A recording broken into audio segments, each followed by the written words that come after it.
Hey everyone, it's Bossfish here again. Now, Flake, I'll do the intro. Okay, Trooper, and today we're reacting to an angry video game nerd reviewing Nintendo games.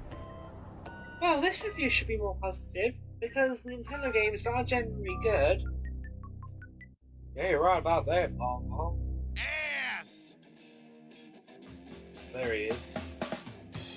He's gonna take you back to the past to play the shitty games that suck ass. He'd rather have a buffalo take a diarrhea dump in his ear. He'd That's rather disgusting. be the rotten asshole of a roadkill skunk and down it with beer. He's the angriest gamer you've ever heard. He's the angry Nintendo nerd. He's the angry Atari Sega nerd. He's the angry video game nerd. Intro. Meet the new Never Status gets old. Pro. Pick up the Google Pixel 10 Pro XL with O2 and save up to Man, I hate ads. Get the power, Nintendo power. Oh, Get the nice. Now we're groove getting that into you something can cool. use, Nintendo power. Higher and higher, fighting your way through enemy fire.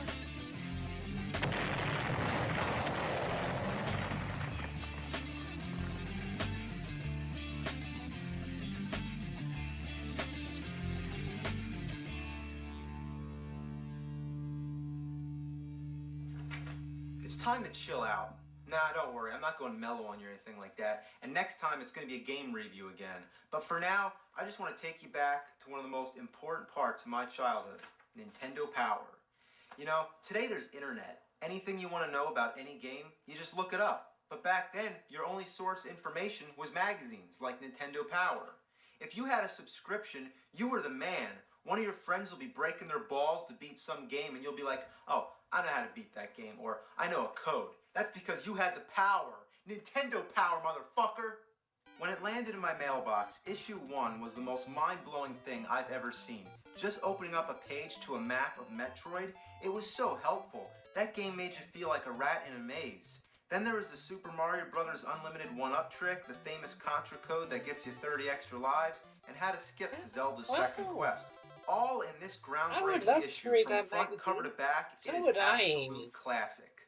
The one thing that used to piss me off was the NES Achievers section. It's just a bunch of nerds showing off their high scores. But how do you prove it? You gotta take a photo of your screen. And nobody really knew how to do that. I mean, remember, there were no digital cameras back then.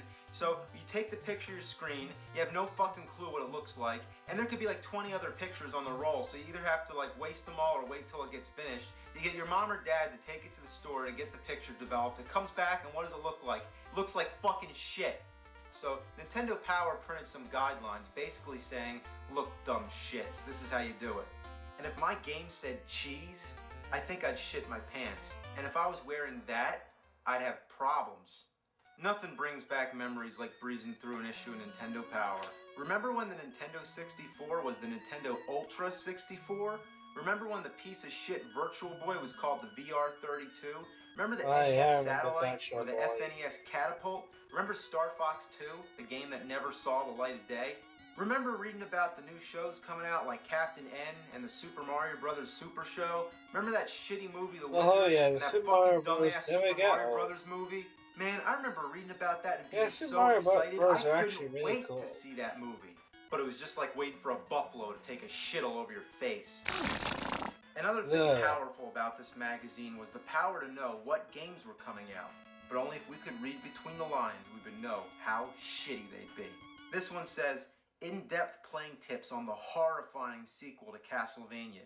This one says Back to the Future has that distinctive LJN style and an interesting timer. Wow, they knew it was bad. Another classic section was the top 30, in which they'd list the most popular Nintendo games. I don't know what Ninja Turtles was doing at number 1 for so damn long. But anyway, it was only NES for a while, but then they started doing the top SNES and Game Boy games. They even had a top 5 for Virtual Boy. That's just hilarious, because that's almost the whole library of games for that fucking piece of shit. The covers were always exciting to look forward to. This one gave kids nightmares, and parents complained. I thought it was awesome. And I never noticed that face in the background till today. This one's cool What's because face it's in an the owl, background? and owls are cool. But this one really sucks. Why is it all gray? Don't you think What the so? fuck kind of cover Yeah, is this? Hussein, we know Oh. you're an owl. Well, what the fuck? The illustrations were awesome too. Even if I didn't have the game, it was fun just looking at the pictures. Here's a page on Clash at Demon Head. Just a nice page, everything's fine. But then there's something that bothered me. What's this? He's flipping the bird. He's giving the finger. Duh. And I'm not making this up. Well, this one's kind of intimidating. I mean, what's Dracula's problem?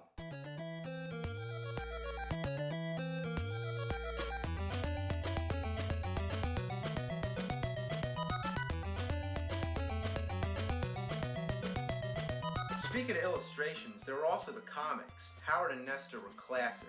Usually would relate to a new game that was coming out, like this one's about Castlevania 2. It even makes mention of that weird tornado thing. There's also a Tetris comic, Battletoads, Zelda, Mario, Star Fox, Metroid, Shadows of the Empire, and Killer Instinct. The ads were kind of weird. This kid better be careful not to get those games wet. Actually, those games suck ass. Throw them to the sharks.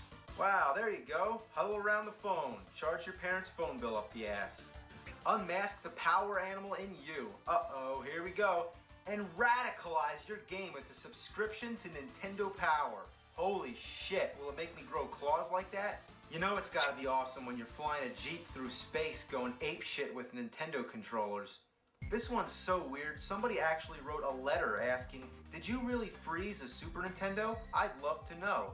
The answer, Jay, the wonders of special effects and photographic tricks. The answer that you're looking for is no. The block of ice is actually just a plastic shell. It's way cool though, huh? As Nintendo Power progressed, the ads went from being weird to just being fucking disgusting. Why the hell is there a picture of a jar of toenail clippings in a video game magazine? What the What were heck? they thinking? Now here's the worst one yet. It's some old creepy bitch holding a log of shit. God damn. My One ad God. was so gross, I stapled the page shut. I'm actually not joking. Then this one just shows a hurl bag. Yeah, that's great. That just sums up how I feel about the whole situation. Nintendo Power. Don't open unless you got a barf bag. Each issue always came with a poster. Yeah. As you can see, I still have them on my walls, but each one Okay, represents that is frustration. the Getting most these posters things I've out ever without seen. ripping the fuck out of the poster is just a real shit sucker. Ah, fuck!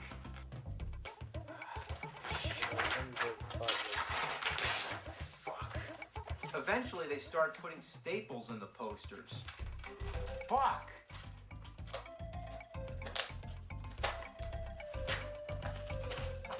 Piece of shit. Besides the posters, there's a lot of stupid shit like this Donkey Kong iron-on t-shirt. And this weird scratch and sniff Earthbound thing. The Oh, it stinks! Then there was also these cards in the back. I mean, what's the point? Star Fox looks fucking pissed. Speaking of Star Fox, there was also this fighter jet paper cutout model. Then there are those magic eye pictures. You're supposed to stare at this thing and see Mario or something. I don't see shit. There's also a contest in every issue. Grand prizes would include a sneak showing of the Ninja Turtles movie, a chance to meet Arnold Schwarzenegger, to win Bill and Ted's phone booth, to win a Street Fighter II arcade machine, to dig up dinosaurs, or to be an extra in The Mask 2. The Mask 2? Oh, that's a great prize. That movie never got fucking made, unless you count Son of Mask, but that wasn't until about 10 years later. And did they give the winner a rain check for that? To be in a movie with a computer-generated baby, or any of the other sequels to Jim Carrey movies that don't have Jim Carrey? Then there's this prize. It's just plain weird. Have you ever dreamed yourself in a tropical paradise, surrounded by sea and sand, a volcano rising at your back? Well, not if it's erupting like in the picture. It's tropical, dude. There's the sun.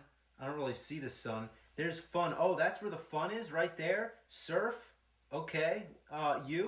You're right there. Okay. Sand. Well, that is definitely sand. And trees? Yep, there are trees all over the place. There's also a contest to design enemies for future Mega Man games. Some of the entries would include Balloon Man, Sun Man, Yo-Yo Man, Spring Man, Magic Man, Clock Man, Whip Man, Spook Man, Clown Man, and the only two female characters were Mega Woman and Mega Girl. Then there's Weasel Letta and Terror Teddy?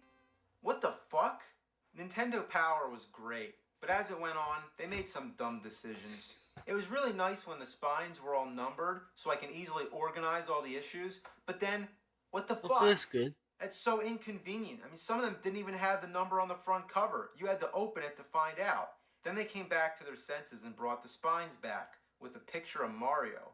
Way to go, above and beyond. So, let's read some letters. Here somebody asks, do your Nintendo tapes only last 5 years? Does it matter if you set them on chairs or if you put the controllers on the floor? Huh. Here's somebody sending a recipe for Mike Tyson's punch. Oh, that's funny. Oh, and oh my god, here we go. We got a Zelda rap. It's a Legend of Zelda, and it's Zelda really rap? bad. The creatures in the game are really rad. This sounds familiar. Alright, now we got some Mario jokes. Why did Mario cross the road? Because he couldn't find a warp zone. What kind of fish would dare to attack Mario? A barracuda.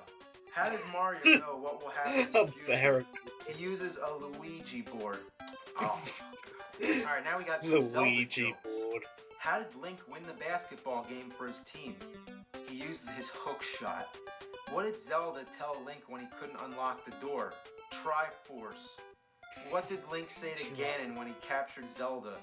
Leave her alone. Okay, here's a really weird one. If Mario Paint has 41,664 dots available, judging from page 112 of the Mario Paint Player's Guide, and 15 different colors to choose from, then did you know that there are a total of 978857121979410 different possible images to create on a single page? That's a lot, eh? Just thought I'd tell you. Thanks, Ian. That's certainly some useful information. Now we got some complaints. The game I purchased that was completely different than I expected was Rambo for the NES. I saw him firing a machine gun on the package and it looked really cool, so I bought it. When I got home, I started to play the game. It was boring. All you do is walk around and fight with a knife. The only enemies I met were spiders, gorillas, bugs, etc. Tell me about it. We'll get to that one sometime. Ooh, here we go. I once bought a game from a friend called Fester's Quest. I was expecting a great game after reading about it at Nintendo Power, but even with the Fester's magazine at my Quest side, sounds like a it took me pretty good 2.5 hours to make it to the first boss, and another 2 to make it to the second. You want to know about Fester's Quest? Next time. Oh, here's a good complaint. So, nice names, guys. Mario 64, Super Mario Kart 64, Pilot Wings 64, Wave Race 64, Killer Instinct 64, and the list goes on. Yeesh. I'm not really mad, but I think you guys could at least put some effort into the names of the games. He totally has a good point, but here's the response. So you're saying you wouldn't be in favor of our plan to rename the magazine Nintendo Power 64? Wow, what an asshole. It is quite apparent what an active and important role marketing plays in the video game industry. I have to wonder what you are thinking when marketing the Nintendo 64 to elementary school gamers. You risk alienating gamers 15 and up. You should target older gamers because you'll also target younger ones, since the audience perception of coolness often depends on what the older teenage audience thinks is cool. I agree. And the response? Your suggestion inspired us to target more teens with our marketing. So tune in to a very special episode of Friends this week to see... Okay, here's my letter. Dear Nintendo Power Editor, what the fuck is your problem? Get the power, Nintendo Power. Get the clues that you can use. Nintendo Power, higher and higher, fighting your way through. I mean, at least this response from him was actually more positive than the last few. Yeah, even I have to agree with that. This guy is actually way more positive in this video than the last two videos of him we reacted to.